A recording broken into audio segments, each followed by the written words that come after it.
আসসালামু আলাইকুম বন্ধুরা, সবাই কেমন আছেন?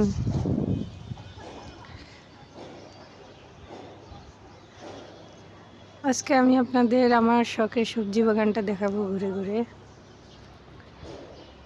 এই উঁচু উঁচু দেওয়ালের মধ্যেও ছোট্ট একটা জায়গার মধ্যে আমি সবজি লাগিয়েছি। এ হলো আমার সবজি বাগান। এটা হলো মিষ্টি কুমড়া শাক। মিষ্টি কুমড়ার ফাঁকে দিচ্ছি মূলা শাক, ধনিয়া পাতা, ওই যে ধনিয়া পাতা মোটামুটি ভালোই। এরপর হলো আলু শাক। এটা কেবল লাগাইছি, হয়নি, হচ্ছে ছোট ছোট চারা হচ্ছে। এরপর পেঁয়াজ, রসুন আর হলো বেগুনের কিছু চারা লাগিয়েছি। মাশাআল্লাহ, পেঁয়াজের কলি হবে, ফুল হবে।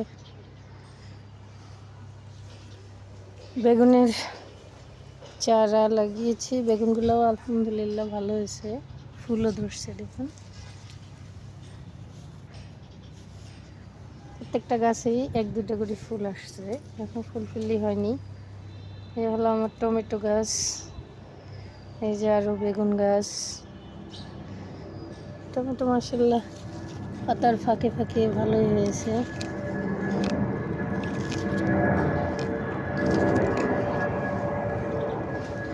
তিনটা গাছে মোটামুটি ফুল অনেক আসছে, টমেটো অনেক ধরছে।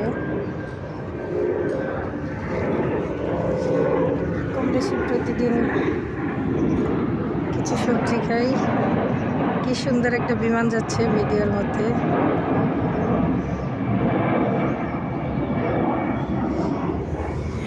এই দেখুন, এখানে কতগুলো টমেটো হয়েছে, আলহামদুলিল্লাহ অনেক টমেটো হয়েছে।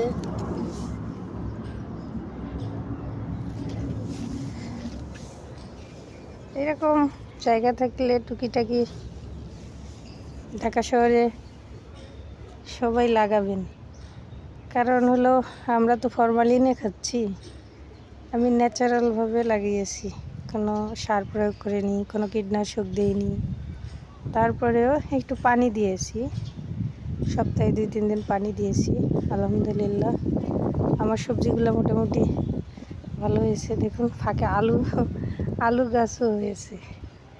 আমি ভাবতে পারিনি এত পরিমাণ শাক হবে। যে আলু গাছগুলো দেখুন কত বড় বড় হয়েছে। জানি না নিচে কতটুকু আলু হবে কিনা। সব মিলে আলহামদুলিল্লাহ।